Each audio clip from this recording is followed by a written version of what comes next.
अस्सलामु अलैकुम वरहमतुल्लाहि वबरकातुहू। उम्मीद है आप सब खैरियत से होंगे। अल्लाह पाक आपको हमेशा खुश रखें।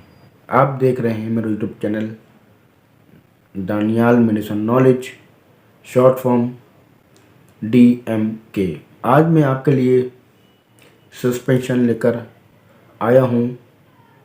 उसका क्या नाम है, कौन से मर्ज़ में इस्तेमाल होता है, इसका लेने का तरीका क्या है, ये सब जानने से पहले अगर आपने मेरा यूट्यूब चैनल सब्सक्राइब नहीं किया तो कर लीजिए। साथ में बेल आइकन भी होगा, उसे भी दबा दीजिए। इससे ये फ़ायदा होगा, मेरी नई आने वाली वीडियो का नोटिफिकेशन आपको पहले मौसूल हो जाएगा। अब हम आगे बढ़ते हैं। आज जो सस्पेंशन लेकर आया हूँ उसका नाम है ब्रूफिन। ब्रूफिन एबट कंपनी का है। इसका लेने का तरीका क्या है और कौन से मर्ज़ में इस्तेमाल होता है, ये आप जान लीजिए। ये कौन से मर्ज़ में इस्तेमाल होता है? बुखार, दर्द और सूजन के लिए इस्तेमाल होता है। इसका लेने का तरीका आप सुन लीजिए।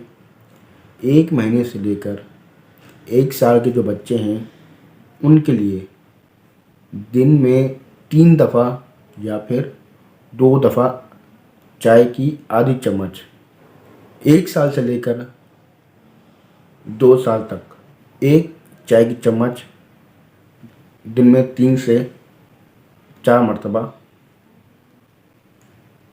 और 3 साल से लेकर 7 साल के उम्र के बच्चों के लिए 1 चाय का चम्मच दिन में 3 से 4 दफ़ा इस्तेमाल कर सकते हैं।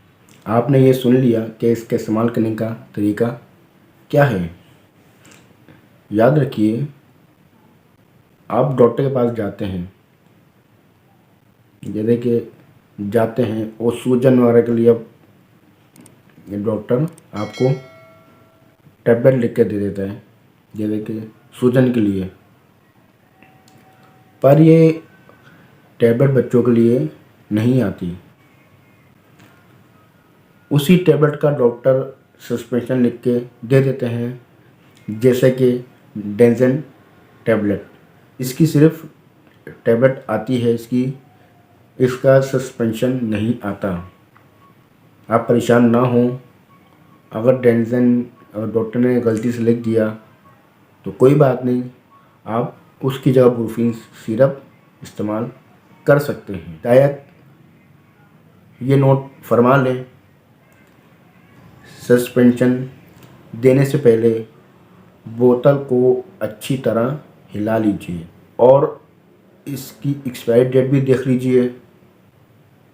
बच्चों की पहुंच से दूर रखें। इसका रूहानी इलाज सुन लीजिए और देख भी लीजिए। दर्द आज़ा के लिए रूहानी इलाज सुन लीजिए।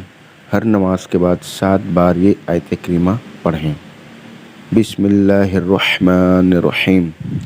लौ अंज़लना हाज़ल क़ुरआन अला जबलिन लरअयतहु ख़ाशिअम मुतसद्दिअम मिन ख़श्यतिल्लाहि व तिल्कल अम्सालु नदरिबुहा लिन्नासि लअल्लहुम यतफ़क्करून। पढ़कर दोनों हाथों पर दम करके दर्द की जगह पर मलें, दर्द जाता रहेगा इंशाअल्लाह अज़्ज़ा वजल। ये था हमारा रूहानी इलाज। इस पर अमल कीजिए, इंशाअल्लाह शिफा हासिल होगी। अल्लाह पाक से दुआ कीजिए। घर में, अस्पताल में, जहाँ पर भी हम मरीज़ हो, अल्लाह पाक उन सब को शिफा अता फ़रमाएँ। फिर इंशाअल्लाह नेक्स्ट वीडियो के साथ हाज़िर होऊंगा। अस्सलामु अलैकुम वरहमतुल्लाहि वबरकातुहू।